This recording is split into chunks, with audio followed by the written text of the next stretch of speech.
नमस्कार ओडिया घर स्वाद चैनल को आपण मानक बहुत बहुत स्वागत। आज आम प्रस्तुत करवा दही भेंडी। यह आम बिना चीनी दे आउ बिना पियाज रसुण रे प्रस्तुत करवा। आशा करुँचे आज रेसिपीटी आपण मानक निश्चय पसंद आसीबो। तेबे चलंतु आरंभ करवा आज रेसिपी। मु एठी 8-10 टी भेंडी को परिष्कार करी धोई नै एहीपरि छोट छोट खंड रे काटिकी रखी नैची। प्रथमे गैस उपरे गोटे पैन को गरम होगा ପାଇଁ रखिनेबा। पैन गरम हो गला परे सेतिरे गोटे बड़ चमच तेल दे देबा। एबे एहा सहित गोटे सुखिला लंका को एपरि 2 खंड करी ऐड करि नेबा आउ हाफ छोट चमच जीरा ऐड करि नेबा। एहा सहित किछि भृषंग पत्र ऐड करि नेबा ओ गोटे छोट चमच अदा छेचा ऐड करि नेबा। एहा को चलाई नेबा। गैस रो फ्लेम को मीडियम रे रखिबा। वर्तमान एहा सहित आमे 2 पिंच पाखा पाखी हेंगु ऐड करि नेबा और यह को गोलाई नेबा।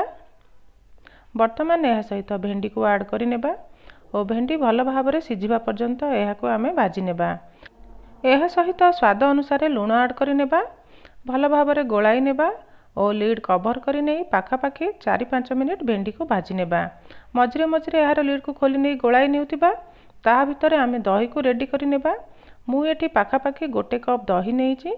दही रे आमे अल्प पानी ऐड करि नेबा और यह को भल भाव में फेंटी नेबा।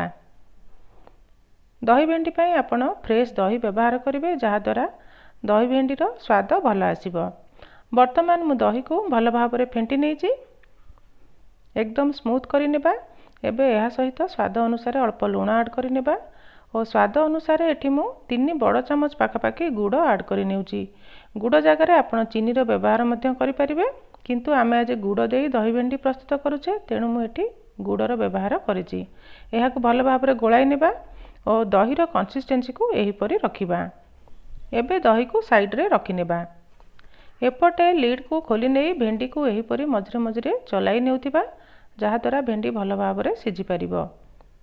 गैस रो फ्लेम को मीडियम टू लो मीडियम रे रखिबा। वर्तमान भेंडी को भाजी नेबा पाखापाखी 5-6 मिनिट हो जाइछि। भेंडी भल भाव में सिझी जाइछि।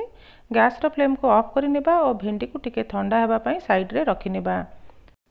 वर्तमान पूर्वर गोलाई की रखिथिबा दही रे अल्प कला लूण ऐड करि नेबा और भेंडी भल भाव में ठंडा हो जिबा परे एहा को दही सहित ऐड करि नेबा। आउ शेष रे एहा सहित अल्प भजा जीरा लंका गुंड ऐड करि नेबा और भल भाव में गोलाई नेबा। वर्तमान प्रस्तुत हो जाइछि हमर टेस्टी टेस्टी गुड़ दिया दही भेंडी। आशा करुछि आज रेसिपीटी आपण मानकु निश्चय पसंद आसीबो।